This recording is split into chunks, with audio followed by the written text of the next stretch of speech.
everyone. Today we are talking about NBC and neurodiversity. We have Thomas with us, and I'm Dr. Shah. We are planning to have regular podcasts for you to understand what is out there and how we can engage closely to the community and for the community and bring success and contribution and help specifically neurodivergent people, their families, parents, school, college, universities, workplaces, with our knowledge to fulfill our desire and establish neurodivergent people in workplace, in education, and a successful life and career. Thank you very much, Dr. Shah. And you definitely sold yourself short there. You know, this is Dr. Shah Siddiqui, the kind of mastermind behind the Neurodivergent Business Consortium, as well as many other companies under his belt. We wouldn't be here today without him. Every month, this guy tirelessly works to set us up for a brilliant consortium, a brilliant event, and works behind the scenes non-stop. So today, again, kind of set me up to fail here because I didn't know we were going to be kind of doing the intros like this, but.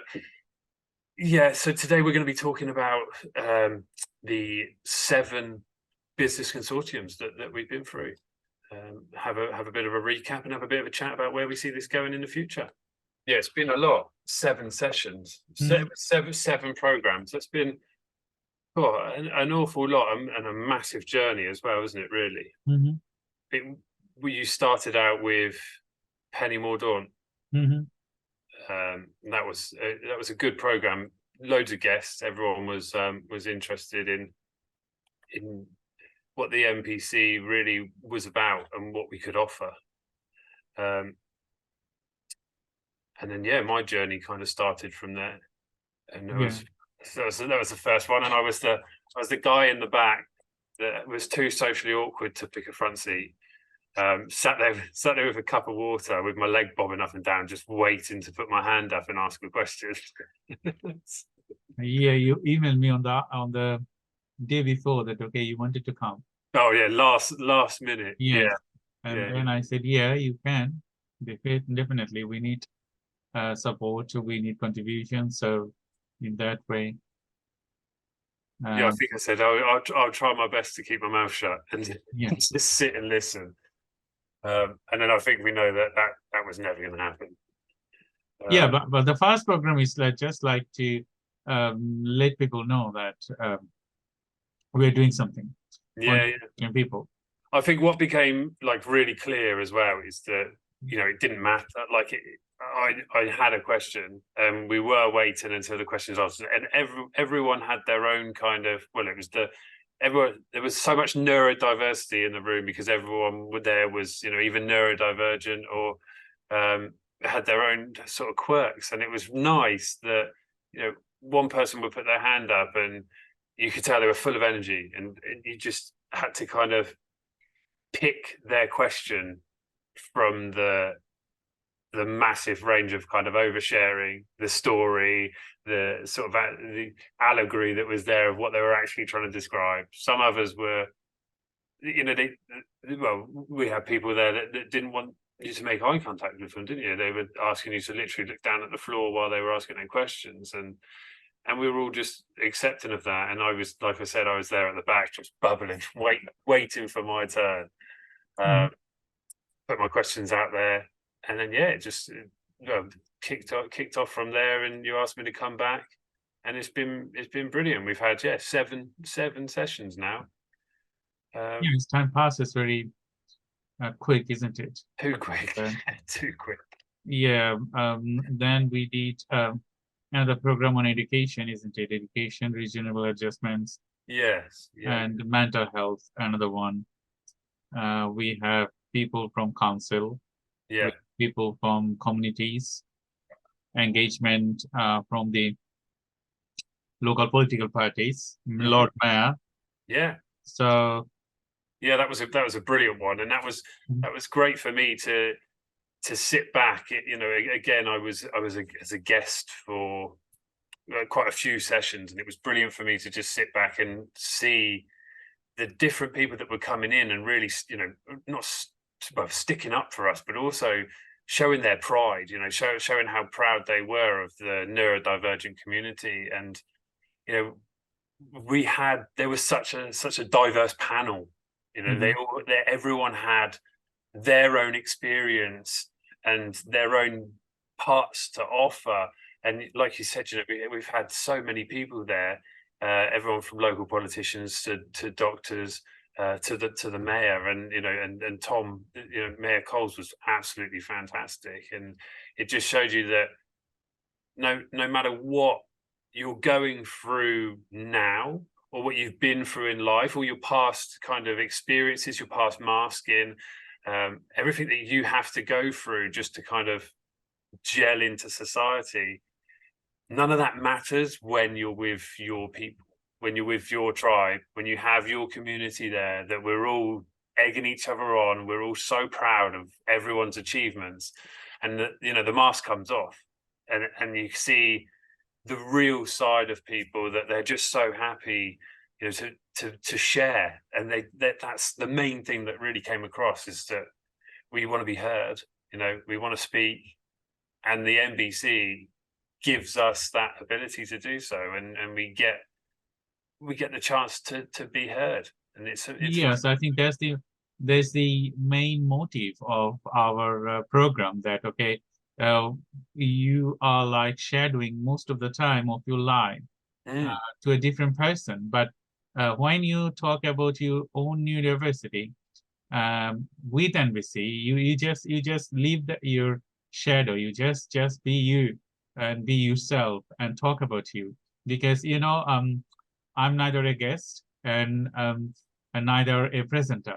So I'm busy with most of the time technical stuffs and organizing things and so on. But when I see with the third eye, that capturing in individual moment, that the people, they feel that okay, they are very comfortable, and they describe their ability, that okay, their struggles and what they are good at, what they are bad at, and asking various type of questions. And some of the times I felt that okay, time is going very quick, because we haven't finished, but time went very quick, and we have a lot of more to say, a lot of more to you know, contribute to that program. And that make me like very much proud at that time, because okay, we are organizing this event, so I'm very proud that okay, people feel comfortable and like they are at their home and they can talk about it. Yeah, definitely. And not just the panel as well. You know, you said that you kind of in the back there, you know, you got so much to sort out, so much to do. And even when the NBC is not on, you know, you're doing so much in the community to go out there and speak to people and keep networking and keep pushing this forward. And it's you know, it's not just the panel that sit there and they can talk about, you know, their experiences. It's everyone else that comes to the embassy, everyone else that plays part in that and getting that off the ground. We get a couple of hours at the end of the month to really, you know, to vent, to come and speak. And really, like you said, you know, we're in that shadow. We're just pushing everything into the corner of our minds and not really dealing with it. You know, yes, we know that there is problems that we have to deal with, and if we don't shout, things will not change. But we can't do it on our own, and so we have to sit and wait. You know, we have to go through life. I have my own work, you have your own work, but yet we still fight and still push, and then get to the end of the month, and then we can, you know, speak about what we're doing and speak to other people. It's that networking when we're not speaking, when we're not on camera as well, where, you know, people can meet, people can talk from all different backgrounds. We've had some fantastic guests as well that you know, apart from myself, they, you know, they can really get stuck in as well. And that's one of the best things. And I've nearly, you know, shed a tear a few times just by listening to people's stories and by listening to how proud people are. And, you know, let's face it, the subjects that we touch on they're not light topics. You know, the education, we're talking about our kids and our kids' futures here. We're talking about business and all the struggles that we go through.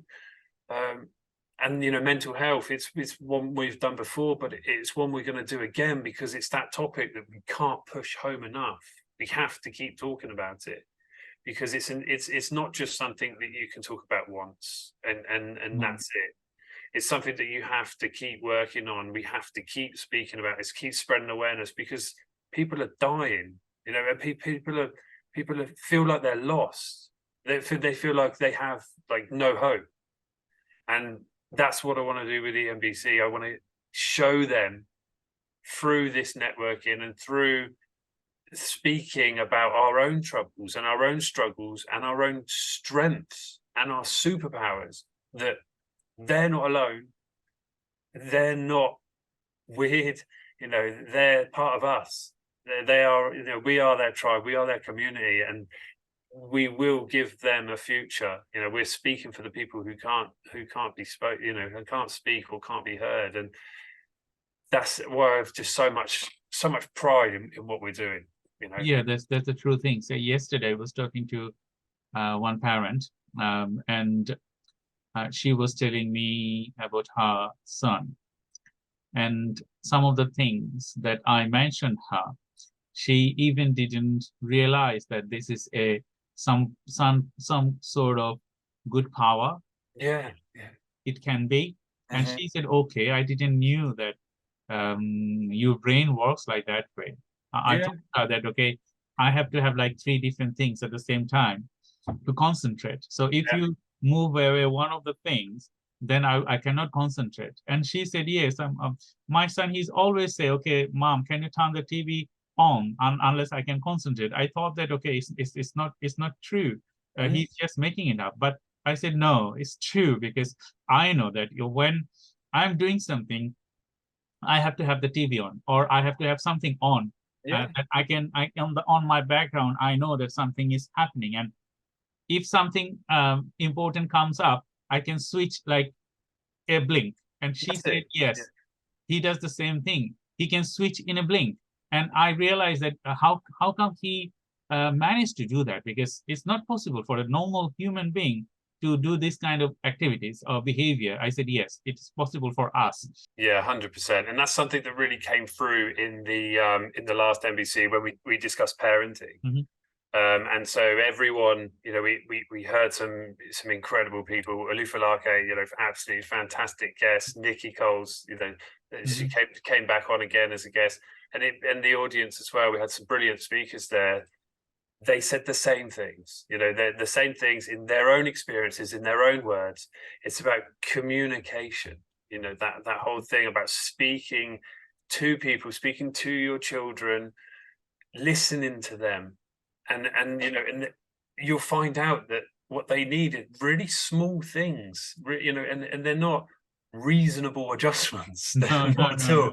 They are just adjustments that they need to work at their full potential, or to just be, you know, in their full state of kind of oneness, you know, like just to be loved. For them, it's the most important thing, and not be misunderstood for some. And it's absolutely heartbreaking, you know, because what you said about the parent not knowing, you know, that's really just kind of skimming the surface of what's out there, because of the kind of stigmatization that this has had, that the views that people have had, and you know, unbeknown to them, because they were just told these things about autism, about ADHD, you know, that's a naughty child, or that's a weird child, or, you know, things like that. They were told that. They didn't know any different. And I've seen, you know, and I've worked with vulnerable adults that are so capable and have amazing, incredible brains, and they just don't believe that they are capable of doing anything. They are almost disabled by society, disabled by their parents, because their parents have told them, you know, they can't do this, they can't achieve it. When in reality, you know, they can.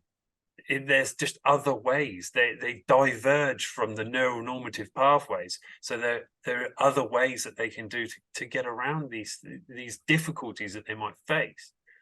And one thing that really, does annoy me, no, we don't have superpowers, right? But we have, enhanced abilities in certain areas. Now, whether you are, whether you're a non-verbal child, that does not mean that you're almost, worse off or disabled because of that. That means, I always wonder the amount of like brain power that's going on behind that. There's other ways that children can communicate, and there's other strengths that children have, or even adults have, that are going on in their head. And it's about, giving them a kind of a way to show that, giving them a way to release that, no matter what it is. A skill, an interest can turn into a skill. There are creative ways that you can vent, and it's horrible when people are, they feel like they're less just because they're struggling to try and be normal, pretend to be normal. And what we always say, you don't need to be normal. No. That's the important things that I always tell people, that you are the one that you are, because you cannot change yourself. You cannot change your true self. And most of us, sometimes we do shadowing, and but that's not our true self. And we know that in workplace, people don't talk about their neurodiversity because of the danger they will face. Yeah.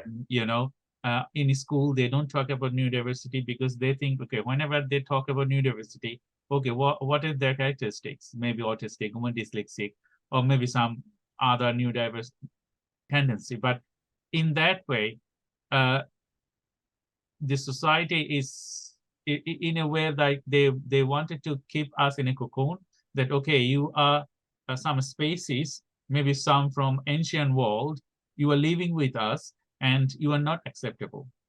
And these are the things that people are afraid of. And I think now it's time to come from our cocoon to a real world. Okay, we don't afraid of anything.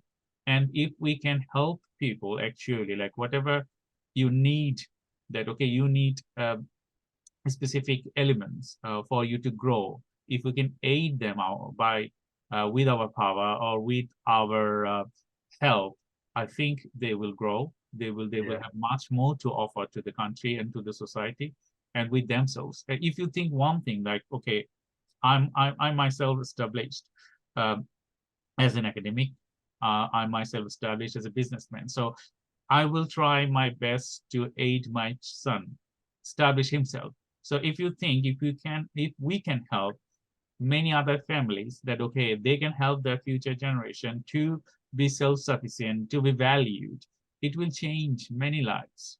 Yeah, definitely. Yeah, and I think with your connections and with my, with the NBC's connections and Century 33's sort of skill development, we can definitely change the world. I especially thank this at this stage to Veronica Price and her team. They are helping. They helped us a lot. Yeah, she's been a good guest. Jane Lama from the council and her team, and yes, and John. Yeah, it's worth, everyone that's come and even guests, they've all played a part. We're a consortium. That's the main thing. We're a community. Yeah. Yeah, at the end. So next program, we're going to be talking about mental health. Yes, again, it's we've got to keep pushing it forward. And so I think that it's good to have good to have a range of topics that we come across, but we should always come back to this, always come back to mental health, bring some different people on. We're going to have some brilliant guests for this one, I think. And as well, I think we've probably got space for maybe another speaker on the panel. So I would request, if anyone of you wanted to join our next program, that is on 29th of September.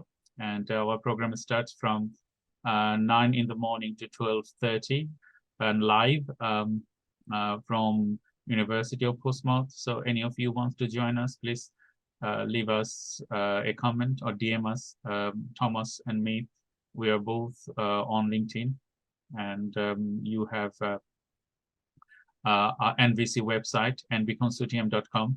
Yeah, brilliant. Yeah, no, thank you very much, Dr. Shah, again, and thanks everyone for watching. And yeah, if you want to come up and have the opportunity to speak, to speak to your tribe, to speak to your community, to speak to neurotypicals out there, and really discuss mental health. Discuss your experiences, or discuss what you're doing in the community that can kind of spread awareness that people aren't alone.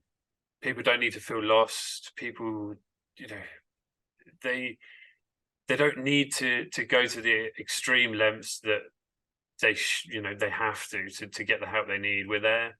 We're all here. We're all a community, and let's look after each other. And so, if you want to come and speak, get in touch with myself or Dr. Shah, and we'll set up a call. Yeah, that's fine. And we will see you all on 29th. We will live broadcast it from FTC, as well as you can join in person as our speaker and as a panel member, as well as guest. I think we will have greater pleasure to welcome people around the community. Definitely. Definitely come as a guest. There's biscuits and coffee. So yes. Some chit chat. Yeah, definitely. Yeah. Perfect. Awesome. Bum, doo, doo, doo, doo, doo, ba-dum, bum, doo, doo.